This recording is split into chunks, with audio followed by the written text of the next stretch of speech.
Cette petite maison est en réalité l'une des tombes les plus célèbres des États-Unis. Les visiteurs viennent des 4 coins du pays pour la voir et ça dure depuis près d'un siècle. Mais alors, pourquoi marque-t-elle autant les esprits? Découvrez l'émouvante histoire qui se cache derrière elle. Aujourd'hui, la triste histoire de Nadine Earls.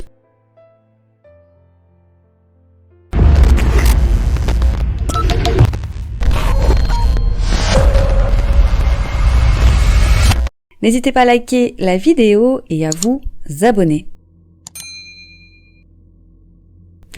Et direction cette semaine les années 30. Nadine Earls est une petite fille heureuse et choyée qui habite en Alabama. Elle a 4 ans et comme toutes les fillettes de son âge, elle adore les jouets et en particulier les poupées. Elle en a toute une collection, mais ce qu'elle aimerait par-dessus tout, c'est avoir une grande maison de poupées.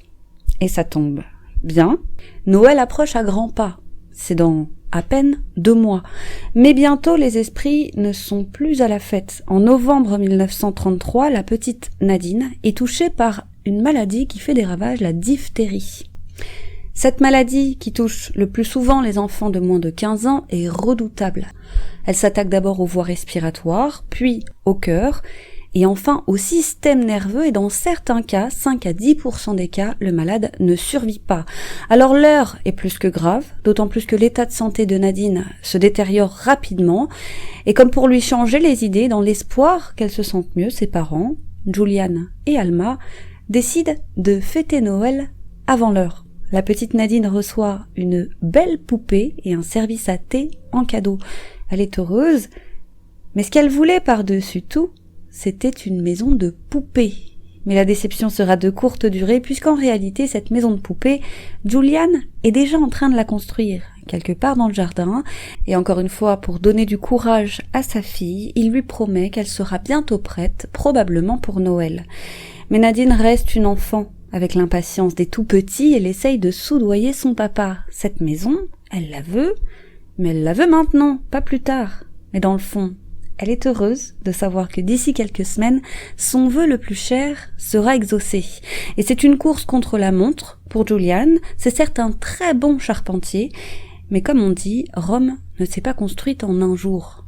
Mais malheureusement, la petite Nadine n'aura jamais l'occasion de jouer dans sa maison de poupée puisque la maladie va l'emporter peu de temps après. C'est la semaine précédant Noël, le 18 décembre, et triste hasard du calendrier, elle est enterrée le jour du réveillon de Noël. Les parents sont inconsolables, aucun parent ne devrait s'en aller avant son enfant et le calendrier des événements est si cruel. Sur sa pierre tombale, les parents vont écrire « Notre petite fille chérie, la plus douce du monde, au paradis nous espérons te revoir ».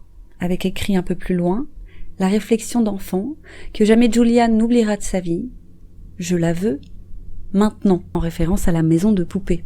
Et Julian n'oublie pas non plus la promesse qu'il a faite à Nadine. Certes, il n'a pas pu finir la construction de la maison de poupée parce qu'elle est partie trop tôt, mais rien ni personne ne l'empêchera d'honorer sa promesse. Il n'en est qu'à la moitié de la construction, mais qu'à cela ne tienne, il déplace le petit édifice au cimetière, juste au-dessus de la tombe de Nadine, et régulièrement, en l'honneur de sa fille, le brave Julian se rend au cimetière pour avancer sur la petite maison. Il n'hésitera pas, d'ailleurs, à payer un artisan pour l'aider à la tâche et à ainsi offrir le plus vite possible la maison à son petit ange qui le regarde du ciel. Et c'est enfin chose faite.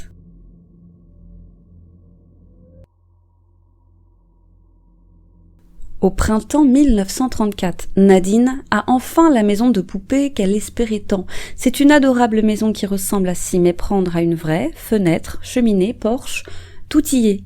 Elle a même sa propre boîte aux lettres, et il est possible d'y entrer et d'y sortir comme dans n'importe quelle maison. Alors, chaque année, que ce soit à l'occasion des fêtes ou à l'occasion de son anniversaire, Julian et Alma viennent y déposer des cadeaux pour la petite Nadine, cadeaux qu'ils achètent tout au long de l'année, quand bien même elle n'est plus de ce monde. Nounours, poussette, chaise haute, poupée, tout y est. Ils avaient même fêté le 5e anniversaire de Nadine. Là-bas, il y avait des dizaines d'enfants de son école, de la crème glacée, des gâteaux. Les enfants ont chanté et dit au revoir à leur ami. et difficile de faire plus émouvant. D'ailleurs, une photo prise ce jour a longtemps orné le rebord de la fenêtre de la maison de poupée. Avec les années, les parents de Nadine vont religieusement entretenir le petit édifice en le nettoyant, en le réparant au besoin. Ils prennent soin de changer la décoration de temps en temps, comme ce petit sapin de Noël qui apparaît chaque hiver. Mais voilà, les années passent et forcément, les parents décèdent à leur tour. Ils seront enterrés juste à côté de leur fille, dans la petite cour qui borde la maisonnette. Sur la pierre tombale de Julian, il y a écrit « Père de la petite Nadine » et sur celle d'Alma, « Maman de la petite Nadine ».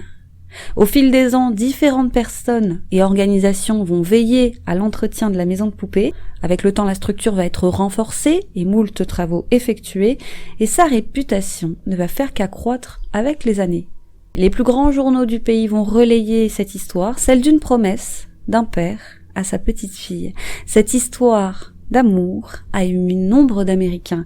Finalement, aujourd'hui, c'est la ville qui s'occupe de l'entretien de la dernière demeure de Nadine, et les visiteurs s'enchaînent quotidiennement. Certains s'arrêtent pour lui parler, d'autres laissent des lettres dans la boîte aux lettres, d'autres des cartes postales, et on retrouve même des bonbons.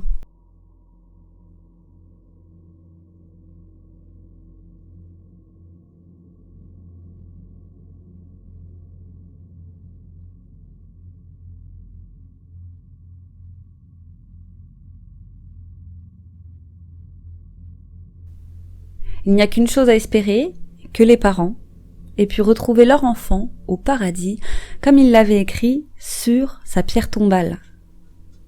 Voilà, c'était une petite histoire, mais que personnellement j'ai trouvée extrêmement bouleversante. J'espère qu'elle vous a plu. Merci de nous avoir suivis, n'hésitez pas à liker la vidéo, à nous laisser un petit commentaire. Quant à moi, je vous dis à bientôt sur YouCrime pour une autre triste histoire.